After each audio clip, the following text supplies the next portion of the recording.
Sorry. What? Here we go. Oh, there we go. Alright. Hi guys, Doc here. Lefty. Alright, so we are now starting up Dragon Age Origins.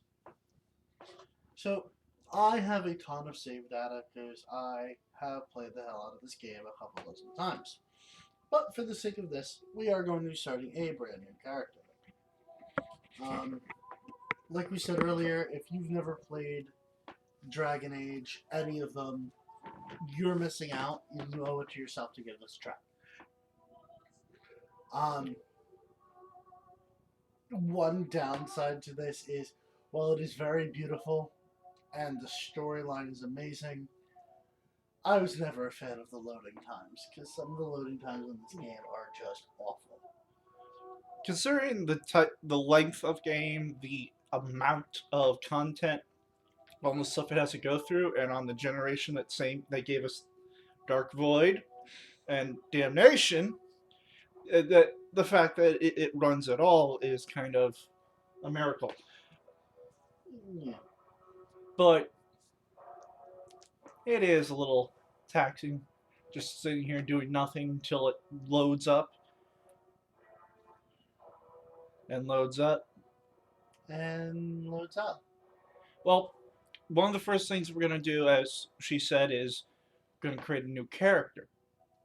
And as much as I love the game because it gives you so much options, so many things to start with that do affect how characters react to you and talk to you throughout the game. Oh, started up. Come on. Finished checking save files. Now connecting to network. Now checking for downloadable content. All right. Well, yada yada yada. It's also one of its weakness. So many options, so many little things all over the damn place. Don't get me wrong. Great replay value in this game. You can do it as different sexes, different races, different backstories, depending on which race you have. It's great. It's amazing. Unfortunately, because so much of it's the same at the same time, at a certain point, replaying the game over and over again just to have those minor dialogue differences.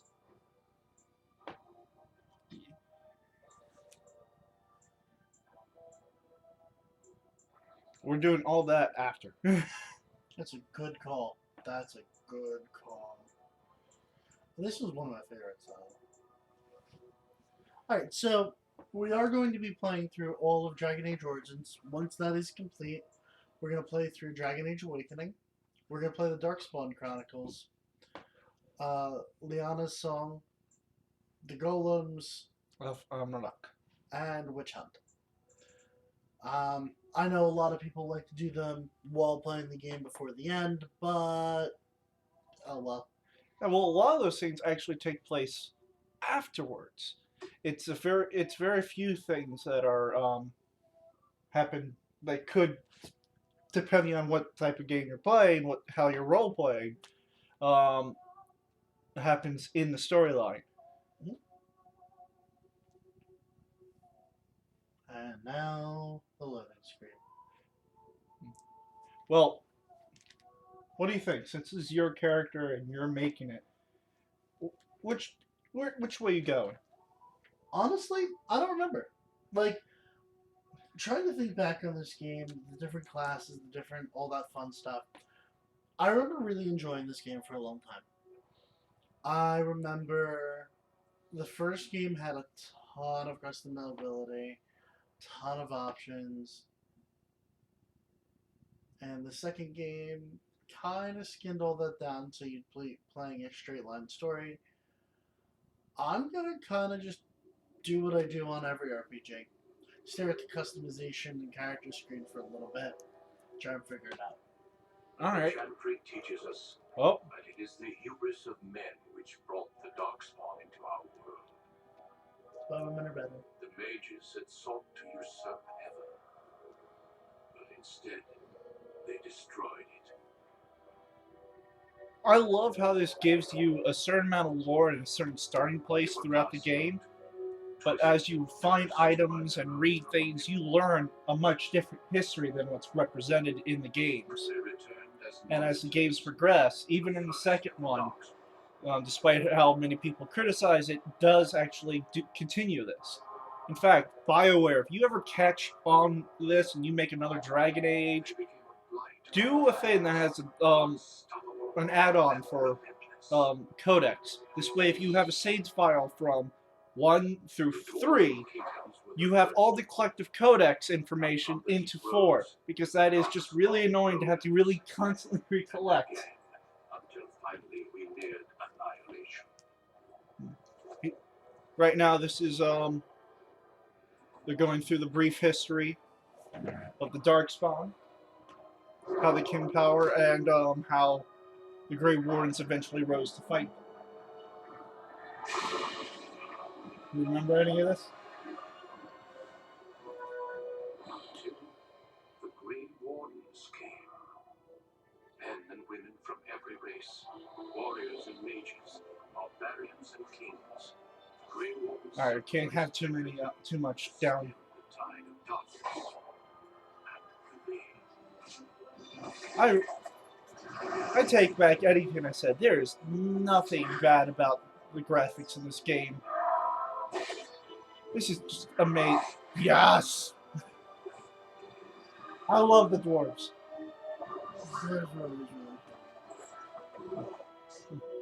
I did actually forget that the Darkspawn were supposed to be It has been for Corrupted mages? corrupted mages that they aimed for heaven and failed. We have watched and waited. Yeah, they're the first Darkspawn are that. These are something else. When you meet a certain couple of creatures on the deep roads and learn a few things, which we'll get to, We are few now. you learn that the Darkspawn you face throughout this game and the rest of the games. Ah! The best stories in that, and other stories in that. Too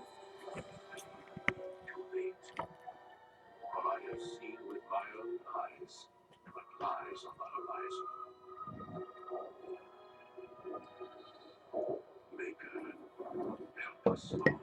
Well, Maker is God. You'll hear the Maker a lot in this game and way we talk about it, but essentially almost everyone in Thedas, the world we're in, follows the Chantry, in which case they believe in the Maker, the one true God. Essentially, it's this world's Christianity. We find little tidbits here and there that support and take away from this, and then in the third game, which we'll get to and explain later, there's a bigger revelation to all that. More inspiration for you to plow through this. Alright, so obviously playing female.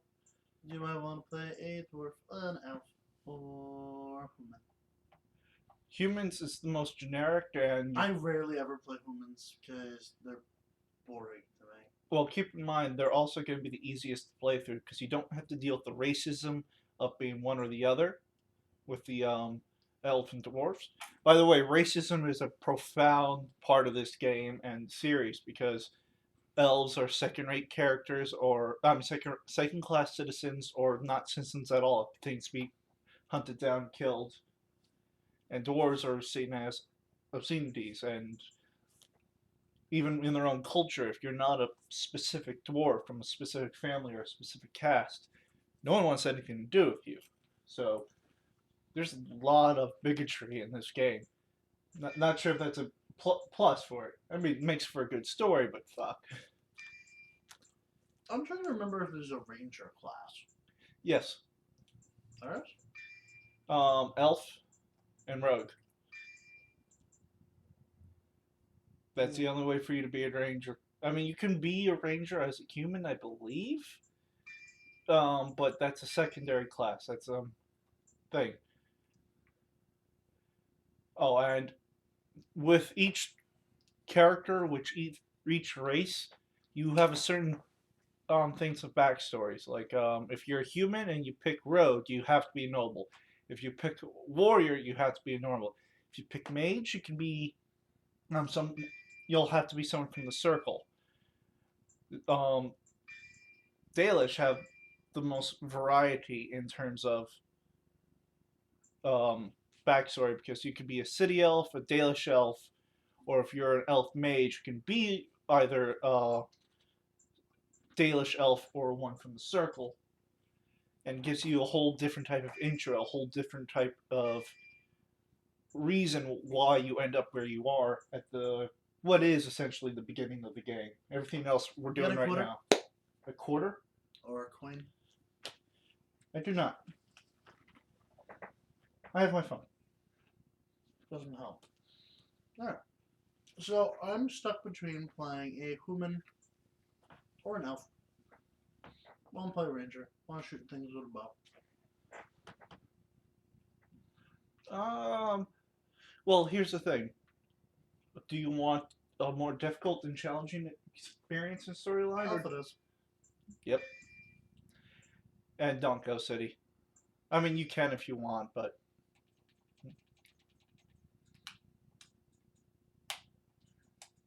oh, so Dalish elf by the name of Tara, Mhm.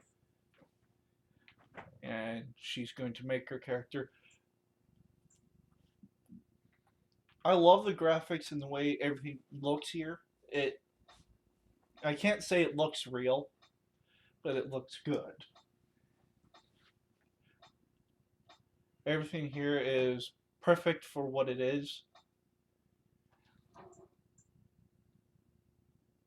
If you are making a dark, gritty character, the lighting and the way this world's built, you could definitely make that. If you're making a cheerful, yippee character, you can still do that. It's just they're gonna stand out in this place.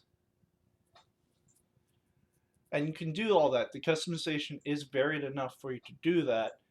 And this was back before Skyrim and such. This was, what was this, a 2006, 2007 game? Maybe I don't sooner? remember. Well, ultimately, all these things did become kind of mainstream and used a lot to a lot better and more thorough degree in other games. But when this first came out, this was like people were looking at this like, "Are you crazy? Giving us this many options before we even play anything? You won't get anyone to the game until an hour in," which looks like might actually happen.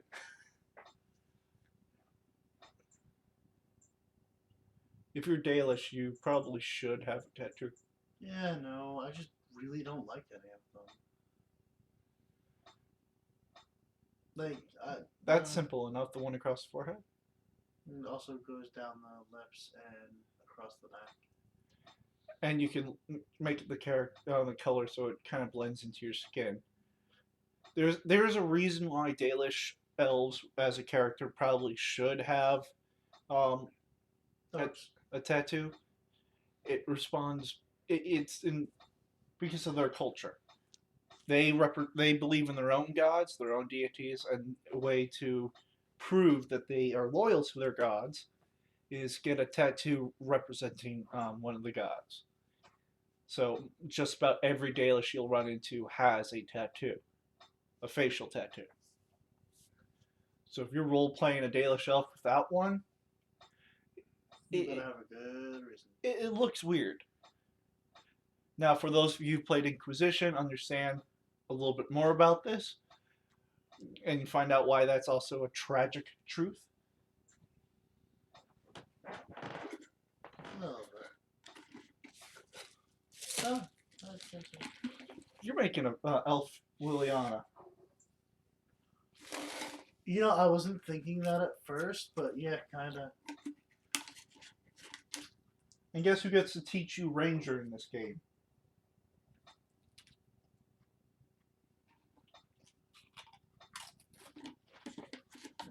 She teaches you Bard. And Oh. Okay. Here's. well, any commentary to add? Well, I think we should show them what she looks like in the app. Oh, this is one of the ones I did. One of the things I did like. This is one of the few games where Your character actually makes noise, says stuff, reacts, which is nice. With silent protagonist syndrome is really bad. In most games, in particular role-playing games, they usually not have a voice, and outside of what you do with them, have no backstory, no character beyond you. Oh no, this does nothing. This makes it easier for you to insert yourself and create the sense of immersion. What it doesn't also does is takes away from any character motivation outside of what you give it. So, I mean, this game found a great balance by giving you that backstory to play through and choose from. Alright. I think she's set. Oh, hold on. You want us to show her? Yeah, go ahead. This is going to be a bit tricky.